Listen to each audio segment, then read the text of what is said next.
Coucou les défrisés, j'espère que vous allez bien. Alors aujourd'hui, je vous retrouve pour un sujet bien particulier, mais qui, j'en suis certaine, va concerner beaucoup d'entre vous. Donc je vais parler en fait des essais bébés.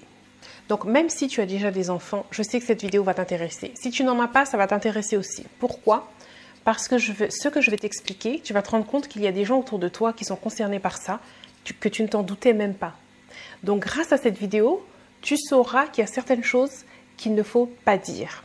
Alors, être en essai bébé, c'est quoi? C'est lorsqu'on essaye de tomber enceinte. Et croyez-moi, ce n'est pas toujours facile. Alors, les choses qu'il ne faut pas dire, c'est « Alors, c'est pour quand le petit? Vous y avez pensé ?» Ou alors « Ça vous dit pas d'avoir un enfant? Non, franchement, ça vous dit rien. Je te verrais bien avec un bébé, moi. » Pourquoi il ne faut pas dire ce genre de choses-là? Parce que si ces personnes sont en essai bébé comme je l'étais, ce sont des genres de choses qui vous font mal, qui vous blessent, mais vous ne pouvez rien dire. Ça peut te paraître bizarre, mais je t'explique ça tout de suite. Pour tomber enceinte, c'est un peu comme pour les cheveux aussi, on n'est pas toutes égales. Il y en a certaines, elles vont faire un shampoing et leurs cheveux vont être on flic. Il y en a d'autres, il faut faire des soins pour avoir quelque chose. Pour tomber enceinte, c'est un peu pareil. Il y en a qui vont oublier la pilule une fois, elles vont être enceintes. Il y en a, dès qu'elles vont arrêter de prendre la pilule, le mois suivant, elles seront enceintes. Nous ne sommes pas toutes pareilles. Donc pour mes deux premiers, ça s'est fait super vite. Il faut dire aussi à l'âge qui a joué, j'étais dans la vingtaine. Donc ça a été, franchement, quand on s'est décidé avec leur père d'avoir un enfant, je sais que pour Malcolm, le mois d'après, c'était fait. Pour Miley, c'était pareil. Le mois d'après, ça y est, j'étais enceinte. Je n'ai rien eu besoin de faire, vraiment. Par contre, pour la dernière, c'était pas comme ça. Ça a pris des mois. Ça n'a pas fonctionné. Qu'est-ce qu'on a fait? Dans un premier temps, j'ai essayé de connaître mon cycle, chose que je n'avais pas fait avec les deux premiers. Donc connaître son cycle, c'est-à-dire à quel moment nous sommes en pleine ovulation, à quel moment on ne l'est pas, pour que les jours où vous êtes en pleine ovulation, c'est là où il faut vraiment essayer d'avoir un bébé. Donc j'ai essayé comme ça n'a pas fonctionné non plus. J'ai utilisé des applications, il y a des applications sur les smartphones. Je vous mets le lien où j'ai parlé de l'une de ces applications qui m'a aidé énormément à connaître mon cycle et à connaître ces fameux jours qui sont les plus propices. Je suis allée faire des examens aussi parce que je me suis dit peut-être qu'il y a un souci. Monsieur a aussi été en faire de son côté parce que lui n'avait aucun enfant. Donc on a été faire les examens. J'en ai fait un d'ailleurs qui était assez douloureux parce qu'il fallait qu'il regarde mes trompes et mes ovaires. Donc on vous met un liquide en fait pour regarder dans quel état ils sont. Et j'ai bien aimé la réponse du docteur parce qu'une fois que tu as bien eu mal, ça fait un peu comme quand tu vas avoir tes règles, ça fait c'est le même genre de douleur. Et quand ça s'est terminé, je lui dis alors, dites-moi. Il me dit alors, vous avez une ovaire qui a 20 ans et vous en avez une autre qui est fatiguée. Ok, donc déjà ça m'expliquait pourquoi une fois sur deux, c'était quasiment impossible que je tombe enceinte. Bref. Sinon, à part connaître son cycle, vous avez aussi la méthode où vous devez prendre votre température tous les jours, à la même heure, au réveil, avant de mettre un pied sur le sol. Ça, c'était impossible pour moi. Non, il n'y avait pas moyen que Sandra se mette un thermomètre tous les matins là, comme ça. C'est pas possible, non, je ne peux pas. Il y avait aussi des tests d'ovulation en pharmacie, mais je me suis tellement ruinée avec ça qu'après, je me suis contentée de mon application sur le smartphone pour calculer. Voilà. Donc ça, c'est toute la partie un peu technique, un peu machin. Maintenant, je vais vous parler du ressenti. Quand vous avez fait tout ce qu'il faut, vous avez regardé votre cycle, vous avez fait ça dans la période où vous êtes en pleine ovulation, ce qui se passait dans ma tête, j'avais vraiment l'impression, à chaque fois, que ça y est, c'est bon. Ça y est, c'est ce mois-ci, je suis enceinte. Et je me persuadais de ça tellement que j'avais l'impression d'avoir tous les symptômes. J'avais l'impression d'avoir la nausée, j'avais l'impression d'avoir les seins qui étaient un petit peu plus durs, tous les symptômes. Subitement, je me sentais fatiguée. Et à chaque fois que mes règles devaient arriver et qu'elles arrivaient, c'était la déprime, les amis. C'était la déprime. Je vais vous dire ce qui se passait dans ma tête. Je me demandais pourquoi je tombe pas enceinte. J'avais peur aussi que notre couple ne résiste pas à ça. Monsieur ne m'a jamais rien dit, mais il n'a jamais eu d'enfant. Je sais qu'il en voulait et je me disais, regarde là, je ne suis pas capable de lui en donner. Combien de temps ça va tenir? Donc en fait, j'angoissais. Donc en fait, cette pression, elle était intérieure. Parce que les gens à l'extérieur n'étaient pas au courant de ça, parce que je me disais déjà, ils vont pas comprendre. Et en plus, j'ai pas envie qu'ils viennent me donner leurs conseils, ou je sais pas, je voulais garder ça pour moi. Donc c'est vrai que c'était difficile quand on me disait « Alors, vous allez avoir un bébé, vous allez faire un troisième ?» ou tu vois, des trucs.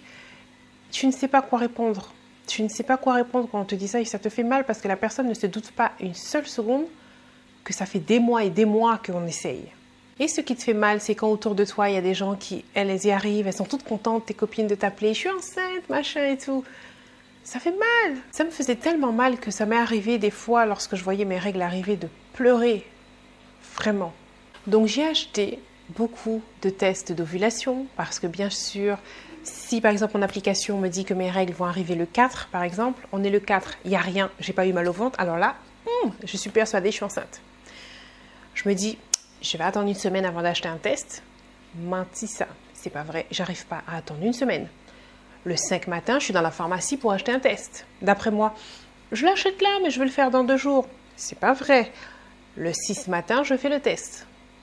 Ça me dit que je ne suis pas enceinte et bim, le 6 au soir, mes règles arrivent.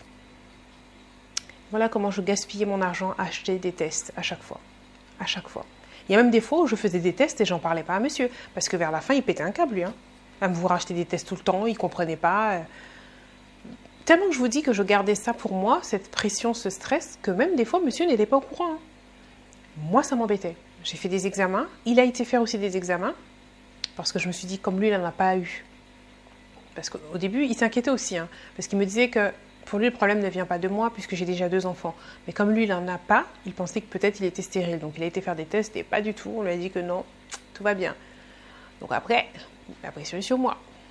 Donc, tout ça pour vous dire qu'il y a des personnes qui vivent ça tous les jours.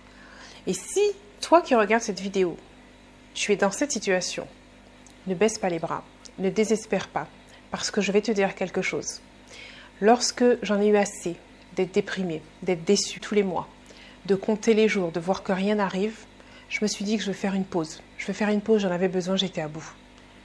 Franchement, j'étais à fleur de peau, j'en pouvais plus. J'en pouvais plus. Notre couple même commençait à en souffrir parce que j'étais à 2 doigts de dire à mon époux, mais en fait, vaut mieux que tu te mettes avec quelqu'un d'autre qui arrivera à te faire un enfant parce que moi, je n'y arrive pas.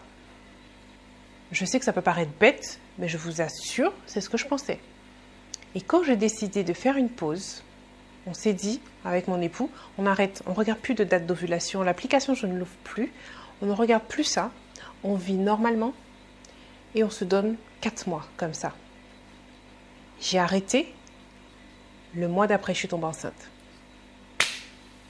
Le mois d'après, je suis tombée enceinte, ça n'a pas fait 4 mois. Et le mois d'après, je n'ai même pas surveillé quand est-ce que mes règles arrivaient. C'est un moment où je me disais, tiens, mais je pense que là, normalement, j'aurais dû avoir mes règles. Et j'ai ouvert l'application comme ça. Et en fait, j'ai vu que j'aurais dû avoir mes règles la semaine passée. Et ce n'est pas venu.